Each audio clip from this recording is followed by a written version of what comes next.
আমি সকলের সাথে বন্ধুত্ব করতে চাই, ইসলামের বাণী শোনাতে চাই। দেখছেন ভারতের বুকে ডক্টর জাকির নায়েক কি সুন্দর করে বলে, কথার মধ্যে কোনো উত্তাপ নাই, গাল নাই, গর্জন নাই, তর্জন নাই, কোন গ্ল্যামার ছাড়া, কোন বিজ্ঞাপন ছাড়া একটা টেলিভিশন চলে একটা ব্যক্তি দিয়া, যার দর্শক সংখ্যা কোটি কোটি, এবং তার শ্রোতারা মূর্খ না, যারা শোনে হাইলি এডুকেটেড পারসন, হাজার হাজার বসে বসে তার কথা শোনে। সুবহানাল্লাহ। তার কথা মনে উঠলেই আমার দোয়া আছে শুধু। আমার কাছে মনে হয় মুসলিম মিল্লাতের জন্য আল্লাহর এক নিয়ামত। আল্লাহ জাকির নায়েকের হায়াত দারাজ করে দাও, তার স্মৃতি শক্তি আরো বাড়ায় নাও। একবার শুনলাম এক মহিলা প্রশ্ন করছে ডক্টর জাকির নায়েককে যে, আচ্ছা আপনি তো বললেন হিন্দু মুসলমান খ্রিস্টান বৌদ্ধ সব ভাই ভাই, তো সব যদি আমরা ভাই ভাই হই, আমি তো হিন্দু, ওই মহিলা বলছে আমি তো হিন্দু, তা আপনার মক্কা মদিনা আমরা যাইতে পারি না কেন? এটা কঠিন প্রশ্ন। আমি চিন্তা করলাম কি জবাব দেয়। আমার কাছেও জবাব আছে, কিন্তু উনি কি বলেন সেটা শোনাবেন।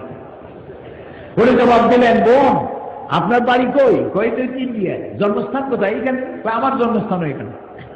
আচ্ছা বোন আপনি কি জানেন যে ইন্ডিয়ায় এমন এমন জায়গা আছে যেখানে এখানে জন্মগ্রহণ করার পরেও সে জায়গায় আপনি আর আমি যাইতে পারি না, এরকম জায়গার নাম জানেন?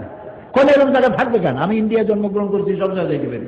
উনি বললেন মোটেই না, এখানে এমন এমন জায়গা আছে যেখানে আপনি আমি প্রবেশ করতে পারবো না, তার নাম ক্যান্টনমেন্ট। ক্যান্টনমেন্টে আপনিও ঢুকতে পারবেন না, আমিও ঢুকতে পারবো না।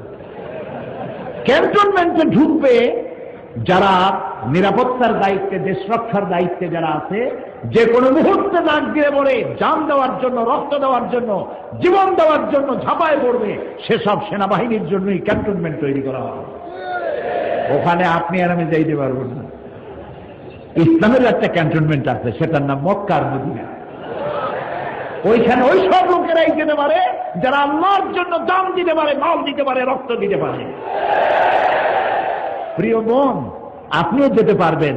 আপনার পাসপোর্টে একটা ভিসা লাগান, ভিসার নাম লা ইলাহা ইল্লাল্লাহ মুহাম্মাদুর রাসূলুল্লাহ। কালকে আপনি মক্কা মদিনা চলে যান। কি সুন্দর জবাব! আমার খালি দোয়াই আসলো যে আল্লাহ তাআলা কি ব্রেন তুমি তাকে দিয়েছো। সুবহানাল্লাহ।